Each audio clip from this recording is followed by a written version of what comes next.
Hey everybody, this is Owen at Mission Winners, and we're doing a video on how to sell short verticals on keyless stocks. So we're going to go back in time. I've already set my TOS platform to be in on-demand mode. We're going to set the time back here just a minute or two, because I know the trade that I executed on Monday the 7th filled at 12:29, but it triggered a little bit earlier. So let's just watch that trigger action.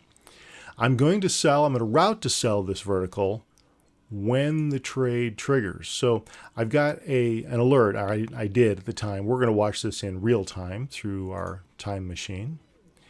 And so when the alert fires, okay, it fires just a little bit short of the trigger price, and the trigger price was at 23.99.10. Interesting how it pulls back so much right before it takes off, isn't it? Pretty cool. If you've never done this, if you trade on TOS and you've never done this in on demand, it's actually pretty cool to watch this action because you'll be able to see the volume come in at the same time. We'll give it time to do this because it's actually pretty cool. And here we go. Wouldn't you love to be able to do this on your platform? Know exactly what's going to happen?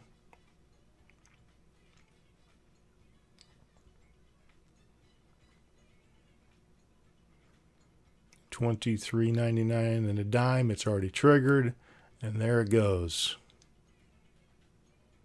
Pat's got nothing on me going bar by bar. This is awesome. Look at the volume start to pick up down there. Isn't that great? Let's bring this up here just a little bit.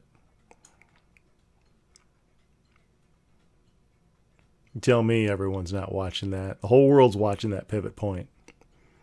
Okay, so enough of that. Let's go to the trade page and let's route our trade, because we're going to do this by selling a put vertical.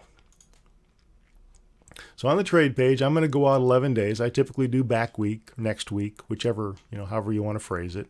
Okay. Front week is this week, next week, or back week is next week. There we go. Got that cleared up. Right here in the middle, you can see this is where our at the money is. So the shaded area, where the shaded area meets the unshaded area, that's where the stock is trading right now. Okay, that's called at the money.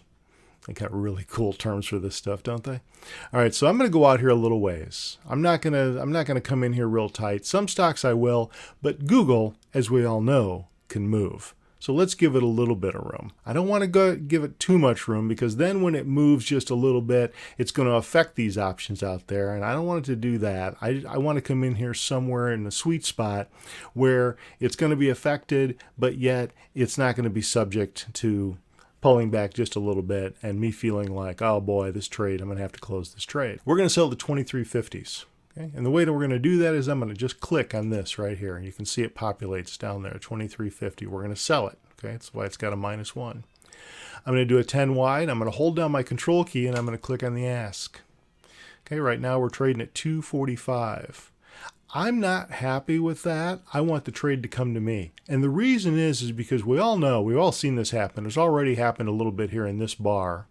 Okay, Pat will have to forgive me for coming down to a 1-minute chart, but you can see it better. It makes sense for this demonstration. And we all know we buy these things when they break out, and then they pull back to some degree. Okay, maybe not very far, maybe too far, which is why we get shaken out sometimes. But remember, capital preservation is our prime directive, so we're real careful with that, and we will exit. But I know at some point it's likely to pull back. It's Google. It's a behemoth. The thing's going to move. I'm going to allow it some space. I just anticipate that it's going to come back into this range somewhere. I'm going to be able to get more credit than what I'm seeing right now at the mid. So go back to the trade page. Right now it's at 240. I'm going to bump this up to 260. $2.60. Now, let's set this up as a first triggers OCO. And the way to do that, what that does, first of all, is the first action, okay, which will be this fill, will trigger an OCO order, which is an order cancels order. So I'm going to put 2 more orders in here, one of which will at some point be executed, the other will be canceled. So I'm going to change this from single order to first triggers OCO. Then I'm going to right click here. I'm going to create an opposite order. I'm going to right click again, create another opposite order. So this is my OCO. These two are my OCO. And I'm going to set my first one to buy back at a nickel. Okay? So when that spread collapses down from $2.60 in credit down to a nickel in credit, I'm going to pay 5 cents to take that risk off. Okay? It's just the way I do it. It's the way I was taught. It's the way I do it. So we're going to leave this as a nickel. We're going to leave it as a limit. We're going to change it from day to GTC. On the second one, we're going to decide what's the risk going to be. I'm not happy with a $10 risk. The risk of this trade is between $23.50 and $23.40, which is $10, less my $2.60 credit, which means I have a potential losing $740. I'm not happy with that. I'm not willing to risk one. I'm not willing to risk three to make one, okay? But I want to make that more equitable. I want to bring that down to something that's a little more palatable for me. And instead of $2.60, I'm sorry, instead of $740, instead of $7.40, I'm going to make this, I'm going to change it to $5. Okay. Now you could go $5.20 and say I'll risk one to make one. That's certainly acceptable. But I like to have just a slight edge. So I'm going to say $5. And I'm going to change this to a stop. Okay? If this spread widens out to $5 in credit, which means Google is pulling back, right? Because it's going to swell, that value of that put spread is going to increase if Google pulls back that much. It's just going to exit the trade for $5 and I will lose $2.40, okay? $240. So I'm risking $240 to make $260. Okay? I look at that as a very fair exchange. And I'm doing it on a trade that should work because it's a keyless stock, because it broke out, because I did see the volume, because everything's lining up. It should be okay, over the course of the next roughly 2 weeks. So we're going to go ahead and send that. Oh, let's see. I'll change this to GTC. The system knew I wanted to do that. That's funny how it didn't change that button to be clickable until I changed this to GTC. I've never noticed that before. I just learned that. So I guess it's just always I just go in and click. But when you're doing a video, you're thinking as you're going. So now I'm going to do a confirm and send, and we're going to route the trade. Now, oh, did it just fill? No, it just filled. Okay. Well, so we filled the trade, and there it is. And it actually filled at better than 260. It filled at 265, which almost never happens on a live account, but does happen on the on-demand and also in paper. You probably know that if you traded that at all, you know that it will fill. It's more favorable fills in when you're not trading real money.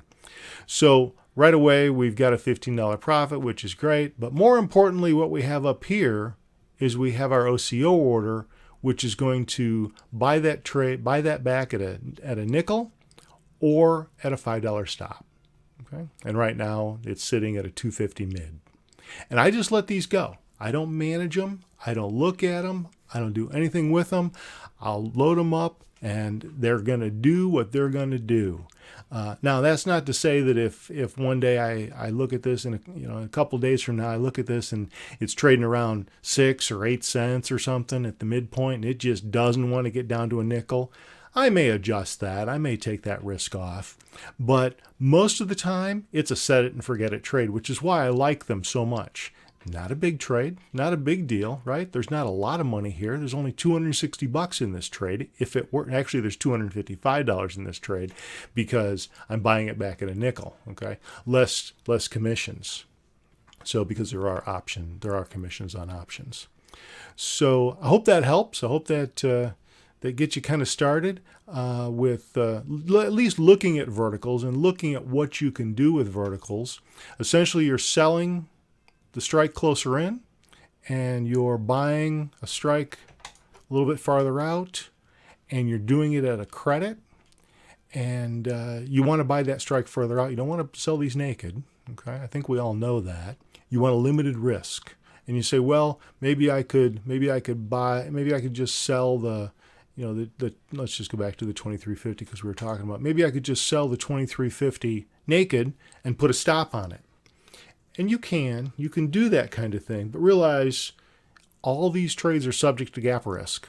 So if all of a sudden Google decides to gap down 100 points, which I'm sure that it has in its history, you're down with a naked put, you're down 100 points. Okay? With a vertical, you're down 10 points. Okay? Sure, it'll gap right through. It'll go right through your stop. It'll fill, but it'll gap through. You won't get filled at the limit price that we put in there at $5. It will fill it'll fill when it triggers. I don't have a limit price in. Let's go back to the trade. Let's go back to the monitor page because this is set up as a stop. I'm not a stop limit.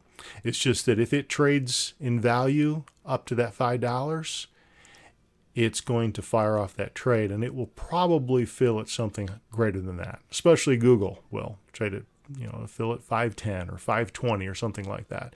Well, if we gap down 100 points, it's going to probably fill at 10 or even worse. I've even had 10 white spreads fill at 1050. Sure, they will. Absolutely. Hope that helps.